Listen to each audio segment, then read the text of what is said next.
Morning, students. Let us start with chapter 15, Improvement in Food Resources.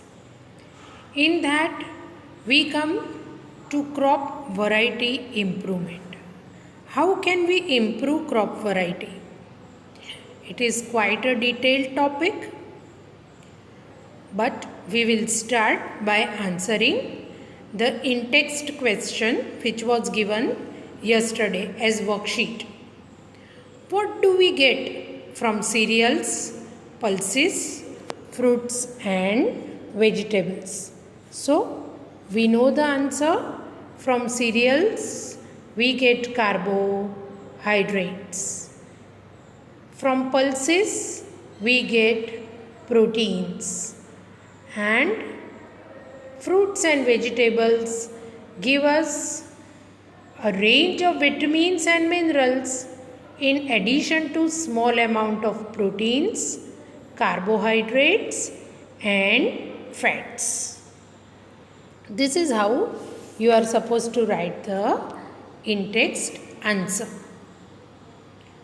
Now we are supposed to start with the explanation of crop variety improvement, today's topic.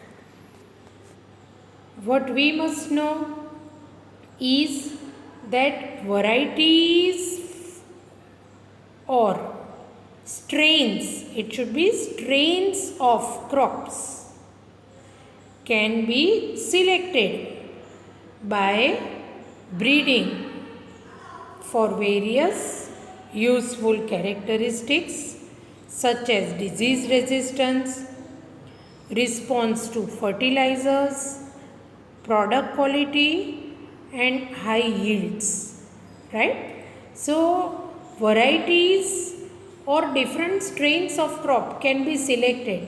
How? Which characteristic you will take into account for improving the variety? See, first is crops should be disease resistant. Next is they should respond to fertilizers.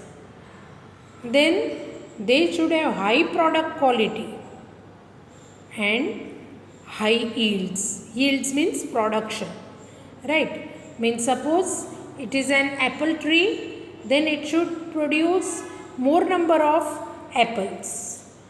One way of incorporating desirable characters into crop varieties is by hybridization. Now, the question might come to your mind that okay, these are the factors which we will take into consideration to improve crop variety. But how will we bring it about? So, that can be done by hybridization. What is the meaning of hybridization? Let us see. Hybridization refers to crossing between genetically dissimilar plants. This is something you should know. These are the days of hybrid varieties, right? So, crossing is done between two plants which do not have similar genes. They are genetically dissimilar. Means in which way? Let us see. I would also give you a few examples that would help you understand. This crossing may be intervarietal, means between different variety. The plants do not belong to same variety at all. Then it is interspecific, means between two different species of the same genus. Genus is same, but species are different. So, cross is done between those two, or intergeneric, that is between different genera. Genus is also different, right? Actually, this genus, species, you will be able to understand more when you will study chapter number 7. But what we must understand that interspecific means genus is same, species is different. Example I would give you, two different varieties of rice. They are crossbred, right? And the resulting product would be obviously genus is rice, that is the same, right? Only two different varieties are taken into consideration. So new variety would have only species different. Sometimes entire genus is different. Like you know what? A vegetable is being developed called as pomato. Cross between potato and tomato. You understand? Their genus is totally different. So hybridization is done between two plants having different genus. So we have seen these examples, right? So what is hybridization? Crossing between genetically dissimilar plants, and it is done in different ways. First method of crop variety improvement is hybridization. You cross two different plants with different desired characters. That is how it was done. Another way of improving the crop is by introducing a gene that would provide the desired characteristic. So, another way of improving the crop is to introduce a gene so that you get a desired character. What will this do? This results in genetically modified crops, right? The crop would be such that it would get modified genetically.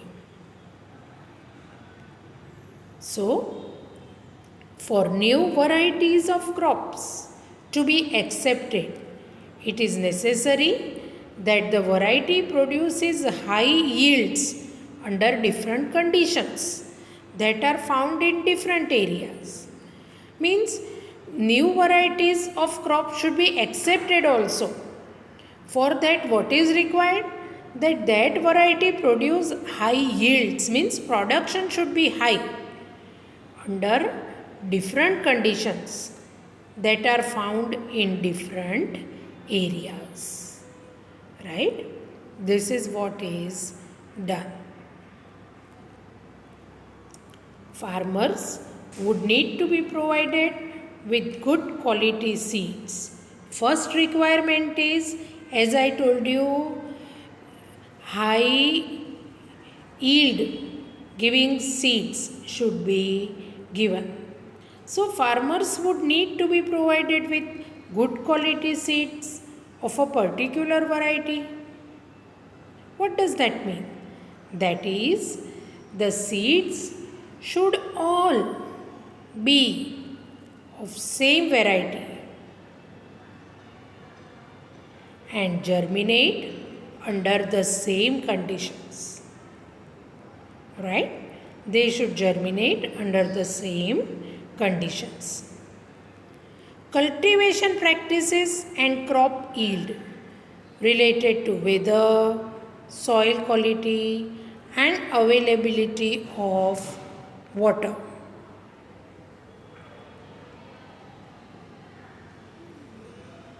Should be what we must know, that cultivation practices and crop yield, they are related to weather, soil quality and availability of water. Production of crop will be more, and what kind of cultivation will you do? That is related to weather. Then quality of the soil and availability of water. Depending on that only, these things will work out. Since weather conditions such as drought and flood situations are unpredictable. See, since weather conditions like drought and flood. They are unpredictable. We don't know when there will be more rain or less rain. Varieties that can be grown in diverse climatic conditions are useful. Those crops are preferred which can tolerate drought and flood to greater or lesser extent, and the crop should be such that it is able to tolerate diverse climatic conditions. These crops are always useful. Similarly, varieties tolerant to high soil salinity have been developed. Similarly, where the salt content of the soil is high, that also plants can tolerate and grow. Such varieties have also been developed. We will also see which are the factors for which variety improvement is done.